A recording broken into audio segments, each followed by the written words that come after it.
За миний хувьд бас зарчмын тогтолцооны талаас нь ярьж байгаа шүү. Энийг бас таад маань зөвөр ойлгоорой.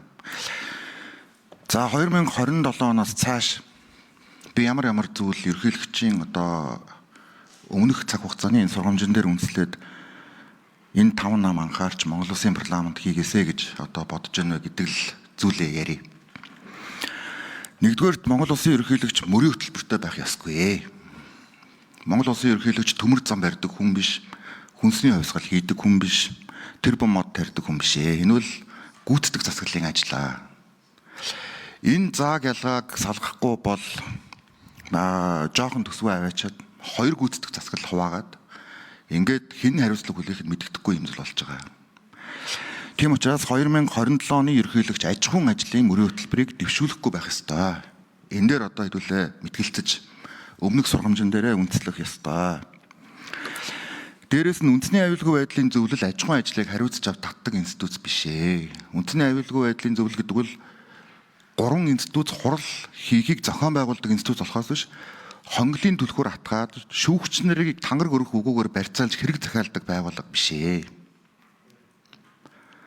Тийм учраас цаашдаа үндэсний аюулгүй байдлын зөвлөл гэдэг энэ бүтцийг нууц тендер зохион байгуулдаг газар биш, үнийг 3 институтын эв нэгдлийн хурлыг зохион байгуулдаг институт болгож томоохон хэмжээнд улсын хурлаас аудит гаргаж шалгаж 27 оноос цааш цэгцлэх ёстой.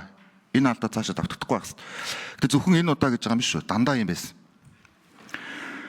За дээрээс нь ерөнхийлөгч парламентаа сонгогддог байх асуудлыг 27 оны мөрийн хөтөлбөрт улс төрийн намууд сонгогддог парламентын цэцгэлтэй байггүй л ярих ёстой.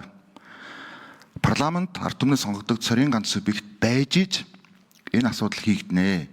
Тэгэхгүй бол ингээд хагас парламент хагас ерөнхийлөгчийн засаглалаа бид нар үндсэндээ ингээд дийлхэ болж байна. Ерөнхийлөгч нам босвол ерөнхийлөгчийн хамгаалын газрын бүх ажилтнууд нам бос байх ёстой. Энэ хуулийг яаралтай оруулах ёстой. Энэ ингээд цаашаага алдаа давтагдаж бас болохгүй. За цэц болон босод байгууллагууд сая энэ олон асуудал дээр парламент руу халтсан.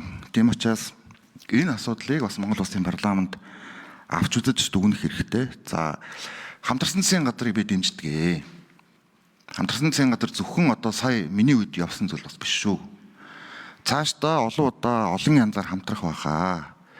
Тийм учраас ерөнхийлөгч гүйцэтгэх засаглалаа унгадаг энэ асуудал 2027 оноос цааш бид ийм гонигтай түүхийг давтаж болохгүй. Ингэжээч Монгол улсын гүйцэтгэх засаглал өөрөө хариуцлага хүлээдэг байна. Парламентаас байгуулагдсан засгийн газар, за ерөнхий сайд атаглаад кабинетаа өөрөө бүрдүүлэх хэмжээний эрх мэдэлтэй байж иж Монгол улсад үр дүн гарнаа.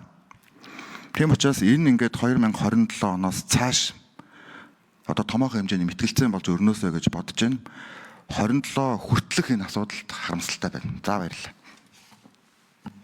За баасан жаргал гүшүү.